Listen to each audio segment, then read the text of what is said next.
These meetings really are for anyone to come out and give us their thoughts, vent their frustrations, or suggestions to make improvements. We're all ears. City of St. Augustine City Manager David Burcham announcing a series of town hall meetings to improve large-scale events in the city. Unfortunately, this year's Nights of Lights event was more frustrating than fun, followed by a swell of public comments about a lack of restrooms, piles of trash, street vendors blocking the sidewalks, and agonizing traffic. Burcham says they want to make it much better. Since the Nights of Lights, we have had a very robust public dialogue about large event planning. We plan on continuing to explore how we can improve large events, and I've created a staff-level traffic circulation working group that has come up with suggestions for short-term goals and long-term strategies for improving our mobility downtown when we have these large events. Now town hall meetings are planned, and your input is critical to future success. Everyone's invited. These are open meetings. May 20th and 22nd will be the first meeting. May 20th at 9 a.m. will be the first residential stakeholder meeting. And May 22nd at 1 p.m. will be the first business stakeholder meeting. We're following that on May 27th and 29th. Again, the residents will be at 9 a.m. on May 27th. The businesses will be on May 29th at 1 p.m. All of the meetings will take place in the Alcazar Room in City Hall. With St. Augustine's Local Morning News, I'm Karen Johnson. This local news is a service of your hometown Toyota dealer, Beaver Toyota, US 1 St. Augustine, here to wow you.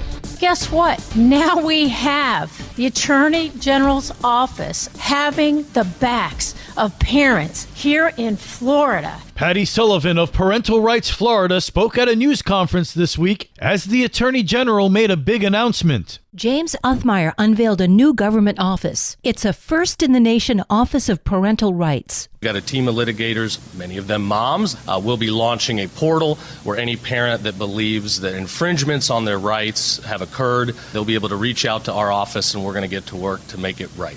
According to Othmeyer's website, the new office would assist in cases like lack of consent for personal data collection, unauthorized health care or mental health services, restrictions on parental participation in school governance, among other things. He cited instances in other states that prompted this new office. Last year, a father in New York lost his 9-year-old son because he questioned the wisdom of a gender transition. In Ohio, a judge removed a teenage girl when the parents disagreed with what was being pushed upon the child when it came to gender-affirming care.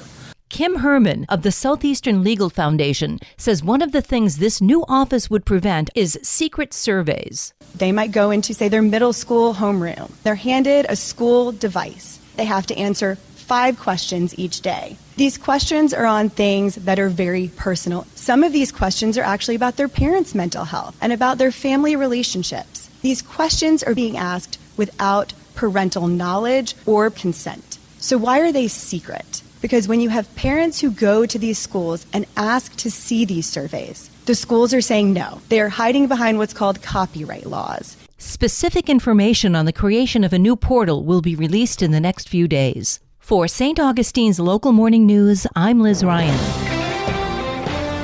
Betty Griffin, we are the only safety shelter in St. Johns County, and we help survivors of domestic abuse and sexual assault navigate through their life-changing traumas and to live a fulfilling life on their terms. There's a fundraiser Sunday to benefit the Betty Griffin Center. It's a really fun event, and it's kind of a mix of a raffle and an auction. Event coordinator Carol Sullivan says Sunday's quarter auction will feature a variety of items with the bidding starting at $1. Beautiful gift baskets, oil change, tickets to Florida State Parks, main event, candles, artwork. There's a big variety for everybody.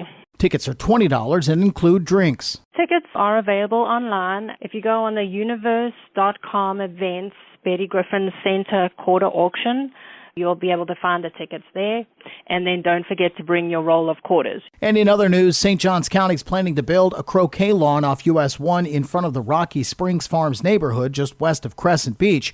The project includes 4 croquet fields, a shade structure, and additional bathrooms. The project will cost the county about $100,000. For St. Augustine's Local Morning News, I'm Daryl Moody. And now you're up to date with St. Augustine's local morning news. I'm Rich Carroll.